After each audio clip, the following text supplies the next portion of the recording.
Hello, ladies and gentlemen, this is Pool here, bringing you another game of StarCraft 2. Today's match is going to be between Dookadooka, who probably no one has really ever heard of, and Puget, who you have seen in a few of my other matches of the 6m1 high yield gas games. That is what this is. As you can obviously tell, there's only one gas, and it is a rich Vespian geyser, and there are of course only 6 mineral patches.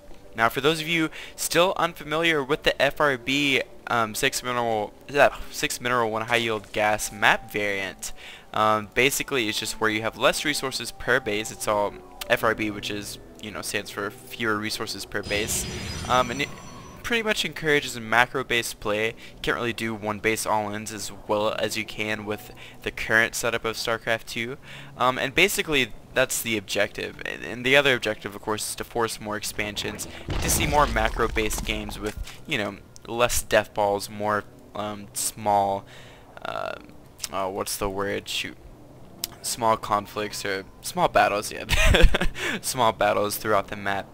So skirmishes, that's the word I was looking for. Anyways, so that's really not terribly relevant. Okay, so Dookadooka here, obviously, as you can see, is doing absolutely nothing. And then if Puget is doing nothing, no, I'm just kidding. Puget did place his pylon down here at his, I guess his naturals ramp. Obviously, he's going to be going for an expansion before any other tech, which is relatively common in PvZ, even regardless of this variant. And no doubt he'll probably be getting a forge, or I mean, he could even get a gateway, but I really just don't know what he's going to do here, as I have not had the pleasure of observing that many PvZs. It's mainly been Terran games, and of course I've been playing a ton of them with FRB. So as we can see here, of course, Dookadooka getting his spawning pool first does not want to be vulnerable to any kind of early aggression that Puget might put on, and I'll go turn on the production tab for you guys. So yeah, basically right now both players are just chilling out. Dooka, oh, okay, there we go. So Puget finally drops his pylon there, where Dooka might be getting his third, which he could actually just take this one if he wanted to. It wouldn't be that difficult. And Puget's actually going over there to scout to see if he has done that. And whoa, what is this? Dooka dropping, dropping a hatchery down at Puget's natural expansion there. Okay, we'll just have to see what he does here. Maybe he'll do like a Queen Rush with Zerglings. I really don't know what he could possibly do. Of course, Puget dropping immediately a forge as well as a gateway, and this is going to be interesting to see. I've never seen this before, so I don't know if this is like common or what. We also see a Roach Warren being produced for our Zerg player, so we're going to get those roaches out, of course, to deal with any kind of sentries and stalkers and all that goodness. So of course now we do see a cannon. There we go, there's the one cannon, and I'm sure he'll be making more than just one. You'll probably need more than just one just to deal with the Zerglings, so of course he might just stick with one. There is the other one. So that one's a little bit more protected actually behind his buildings from the broodlings that will pop out when he kills this. Puget's just like, oh, what now? What now? Here's two cannons to deal with your shenanigans. Of course, Dookadooka still doesn't have his natural expansion up, so he's really gonna have to do something here amazing. He is making that queen. But will it get out in time enough to deal with the 3 cannons? I have the feeling that he really won't be able to get it out there. Of course, now here comes 4 Zerglings. Of course, the Stalker, or I'm not Stalker, just shoot, I call those Stalker. Of course, the Zealot is out here, and we'll be able to actually just stand there as the cannons get rid of the Zerglings. And there's no way that Dookadooka can hold on to this. He has 2 roaches being produced, but 2 roaches against 3 cannons and a Zealot, really not going to do anything. Of course, you just have 2 roaches up here in the main of Puget, and there is a Zealot, so these 2 might actually be able to do some decent damage, and maybe that was his entire objective in the first place, so I really don't know. He's really going to have to do at least 300 minerals worth of damage, and probably even more, for this to even be close to worth it, and micro his butt off here to, of course, not get surrounded by those probes. And there goes the Zealot. So now these probes actually are in a fair amount of danger. Of course, Puget is really well defended here at his natural, so he's not going to have to worry too much about reinforcements. Now these Zealots up here in the main base are going for these probes, and once again a photon cannon is being dropped down, and Dookadooka is going to force that to be cancelled. Now it does look like the Zealot actually did go down, but Dookadooka really can't move up into the main up into the natural because those cannons are there. But he has found a kind of sweet spot to go for this gateway, basically to force more cannons to be produced. So Dookadooka actually doing some really awesome damage with this. And I would really like to know if this is a standard type thing that you commonly see, or if it's just something that only works on the FRB. I've never seen it before, as I've stated already. So it does look like Dooka here is getting his gas. He's currently got about 367 too many, and there's a metabolic boost that he's been meaning to get. Probably should pull some off of gas or get layer or something. But now Dooka is going for that, for that Nexus. But there are two Zealots out here that are hopefully going to get microed down. One Roach does look like it is going to get taken out because it did get surrounded. And that last Zealot might not survive here. Puget's basically just forced to take his units down to his main base until he can get some better things to defend with. Of course, he only has the one gas that he can really make any use of, and man, he might actually lose this Nexus. He needs to be doing something, but there's not even any stalkers. He doesn't have, oh, of course, no, he does have a cybernetic score. Where's, I don't know, maybe Zealots are the answer? I don't know, it's not really working out too well for him. But, of course, these two Roaches have just done so much damage, and finally going down, so Puget managing to micro his Zerg opponent into a corner. Really cool there by Puget, that he was able to defend. Of course, that was an awesome aggressive hatchery there. So anyways, so we're kind of back to a normal match. We have 29 supply for our Protoss player and 25 for our Zerg player. Of course, our Zerg player does have 3 bases right now, and Puget, of course, only has his 2, with about a Zealot and a Stalker to defend with. Let's take a look at the tech here. We do have upgrades as far as armor and attack goes for our Zerg player, and Protoss, not at all. No upgrades whatsoever for him. Another gateway is being dropped down, so, you know, Puget just basically trying to decide what he wants to do. He needs to get his macro back up and into this game. Now it does look like he's dropping down a proxy pylon here, and might even do a late game cannon rush, which I don't know exactly how effective that would be. That could basically just, oh, he actually cancels it, so okay. That's definitely just a proxy pylon for some warp-ins to do some harassment to that third base's mineral line. And Puget just kind of chilling out, making good use of his minerals. Neither one of these players getting too much stocked up into their banks, although it does look like Dooka has quite a bit of gas. He is finally getting that layer though, so he might move into Mutalisk or into something else. Once again, he is getting his ground upgrades though, so I don't know if he actually would go for Mutas in this situation. While they might be effective, I just don't know. He's getting the wrong upgrades for that. Of course, he could just be getting upgrades for his Zerglings as well as get upgrades for Mutas later on. So it does look like Puget is dropping down some more gateways and sticking to this 2-base play. Now, I actually don't like this decision. I mean, he could be trying to take advantage of a timing against his Zerg opponent where, you know, he just has so many units off of 2 bases that the third base hasn't really made up for itself, or paid for itself rather. But I find in FRB matches that kind of timing attack is actually, well, from the ones that I've seen, it's not that effective. I mean, you really can't get that much off of 2 bases, and if you do, it's almost an all-in because you just don't have that many minerals to hand out to your units, or to spend on your units. It's like we're handing out minerals as pay. Here's some money, go die in battle, right? Okay, so we do see an infestation pit, so that could actually mean, what is he gonna, I mean, he'd be getting, yeah, he's obviously getting infestors here. And he can actually be moving up to Hive relatively soon. He does have 3 bases, and he could probably get a 4th if he wanted to, but it does look like Puget is over here at the 3rd base, and does Dookadooka know? He does know that there are units over there. I don't know if he's actually seen it or not. Judging by his unit placement, I would say that he's not actually seen that. It is on his vision though, and it looks like Puget is actually going to go in with a relatively strong timing attack. So I do kind of take back what I said, and he may actually be able to take out this this hatchery here, as there's really not much of anything to deal with this. Of course, Dookadooka is either going around for a counterattack or he's going around for a flank. Not sure. It does look like he's going for that counterattack, and will be attacking with only Zerglings. So I don't know if that's exactly what he needs to deal with this army, though, as Puget does pull back and is not going to lose his units without a good fight. It does look like these Zerglings are being forced off of creep, though, and I guess kind of trying to figure out what's going on. Probably should go take out that pylon, don't you know? A little bit of lag there. I do apologize for that.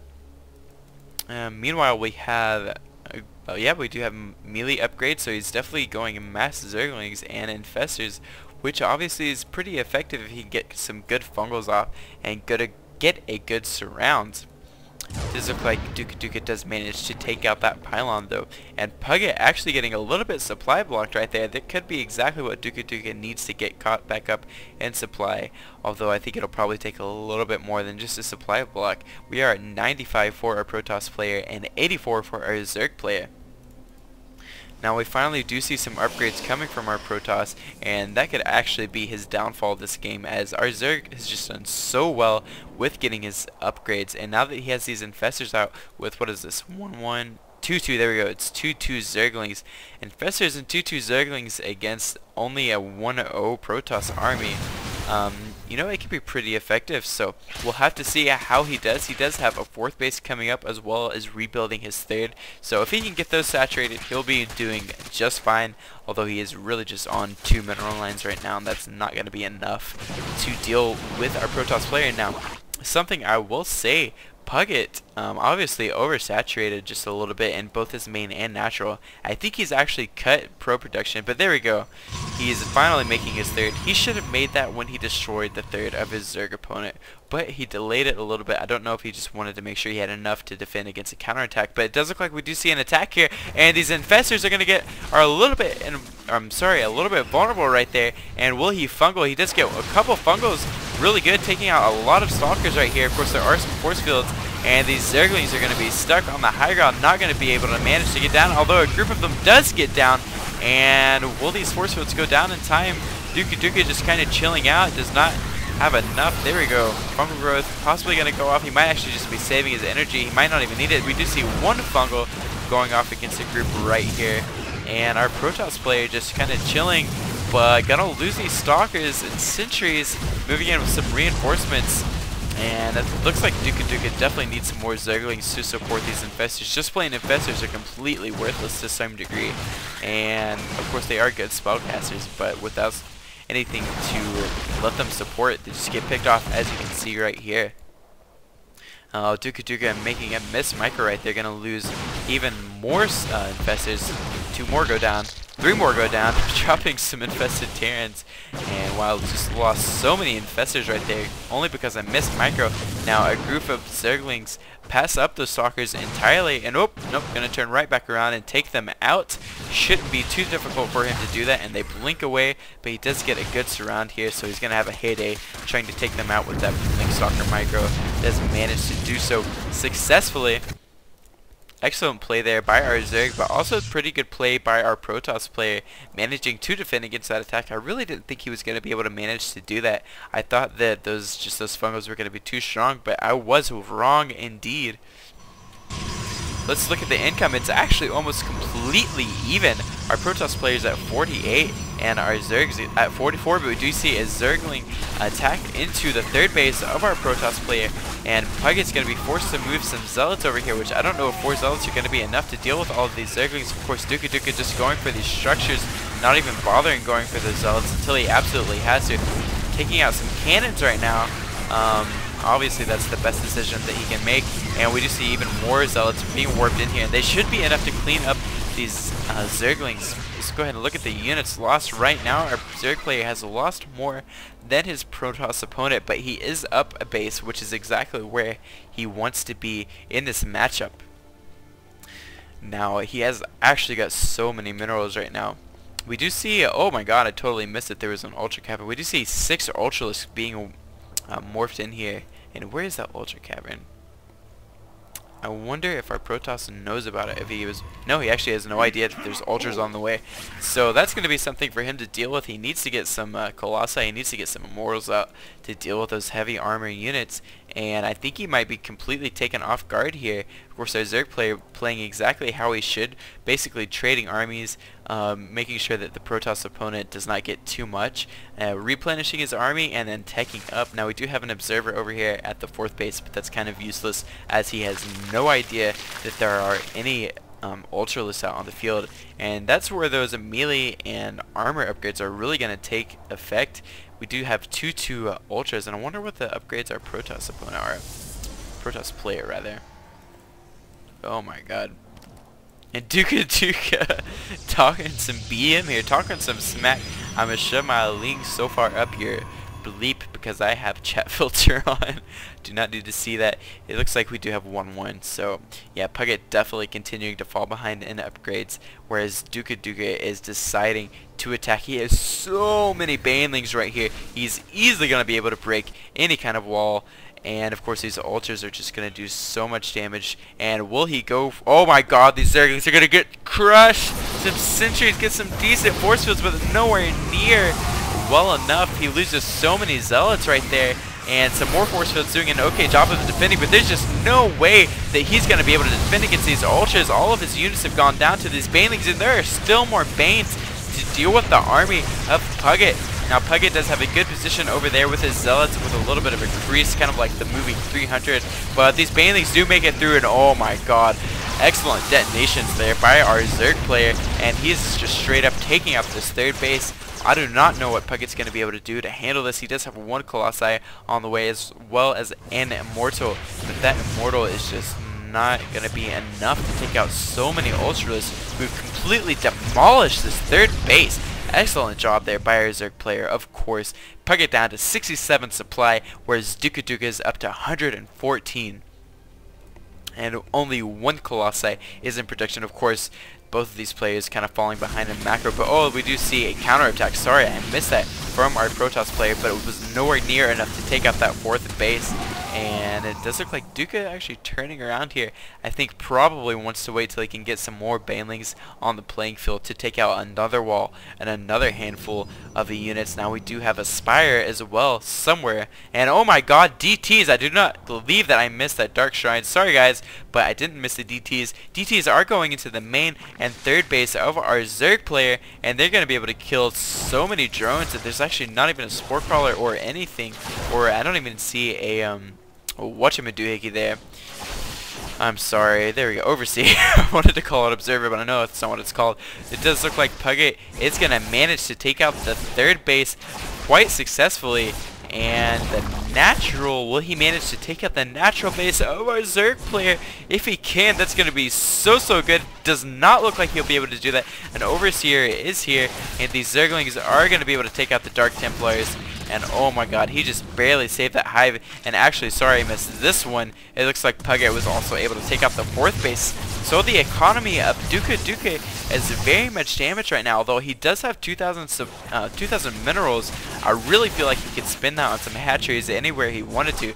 But I guess he's just stockpiling in case he needs to reinforce or something. But he just doesn't have the hatcheries even to deal with reinforcing. So yeah, really needs to be doing better with his macro there. Of course, Puget is just turtling up on these 2 bases, his natural and his main base.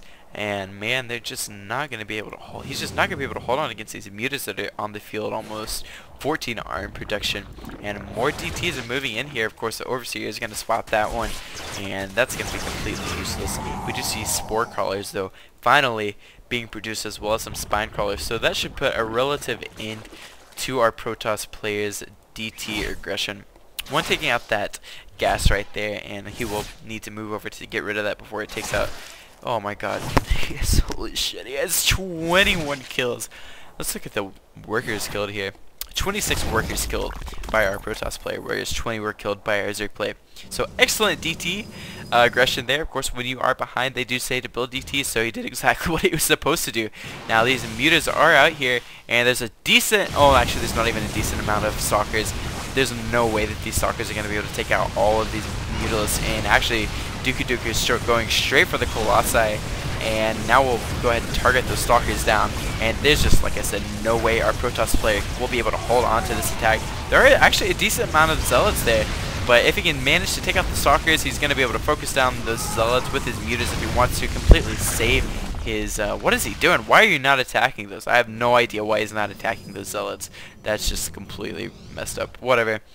And actually, our Zerg player being forced to move back. I'm actually just so surprised. This is actually a much closer game than I thought it was. And it looks like Zerg is actually 58 supply.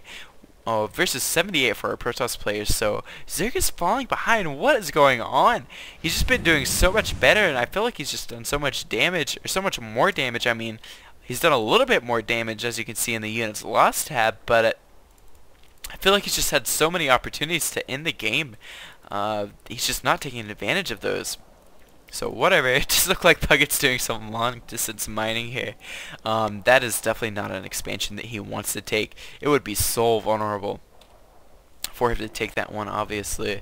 I feel like he maybe wanted to go ahead and take this one where his normal 4th would be. It does look like Dookadooka is building his 3rd though, and production tab does say, of course, bases are being produced, so that just resetting the game once more.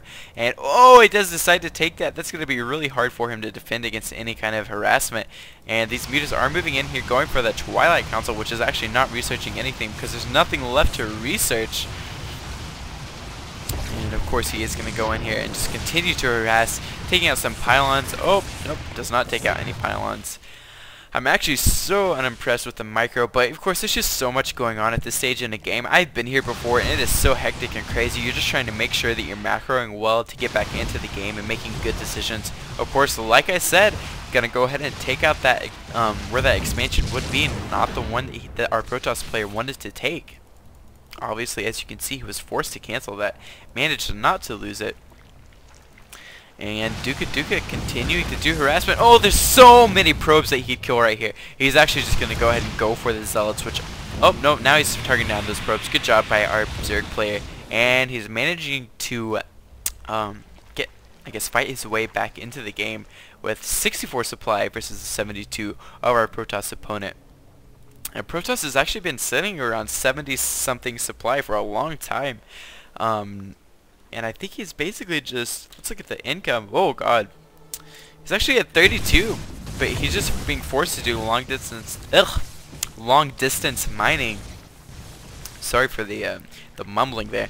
Long distance mining, he doesn't have anywhere near enough. Oh god, these probes are gonna go down. Oh, no, they don't go down. I was actually not looking. I was scared for him there. These probes are trying to get enough resources for him to build another Nexus, whereas our Zerg player definitely has the hatcheries that he needs. Of course, he's behind in drones, which I think I'd rather be in the position that Zerg's in. He has these mutas out here that can just do so much harassment and, of course, deny the fact, or not deny the fact, but just deny these probes from getting the minerals that they need to take that, to build that next Nexus. Next Nexus. It's kind of a fun thing to say. Does look like we have an attack though. Lots of zealots here going for the 4th base. Once more of Dookadooka, splitting off some to go to the 3rd. And the mutas are going to be forced to retreat. And we'll be able to clean up these zealots before they manage to take out that hatchery, no doubt. However, the 4th base will go down. Dookadooka managing to hold on to at least one of his bases, which I must say is a better position than his opponent, who currently basically has no bases. poor Puget. He's just held on so well this match, but I just really can't see him getting back into here. He's trying though. He's definitely trying. And that sad little mortal is not going to be able to deal with the Mutalisks that are obviously on the way to continue to deny these probes from getting any resources. And we do see a GG from Puget. That is the end of the game. So thanks guys for tuning in. Obviously that was just such an entertaining match. I can't even really begin to go back and think about it. Just analyze it right now. I'm just going to go ahead and end the cast. I do appreciate you guys for tuning in.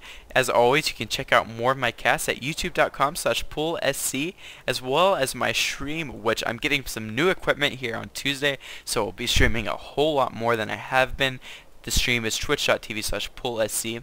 For those of you also that don't know about the FRB Grand Tournament, something that me and Cynics, who you can catch at, well, I'll post a link to his YouTube, youtube.com/wiseoldcynics. Me and Cynics are actually putting on a tournament with Slayers Gonzi, or not Slayers anymore, with Gonzi and Rainbow. Just a ton of really good players.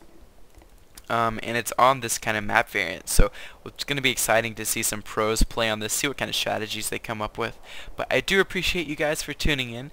Feel free to like or dislike this video based on how you feel about it. I would love to see some feedback from you guys as far as casting goes so I could do a better job. And as always, I'll see you guys later.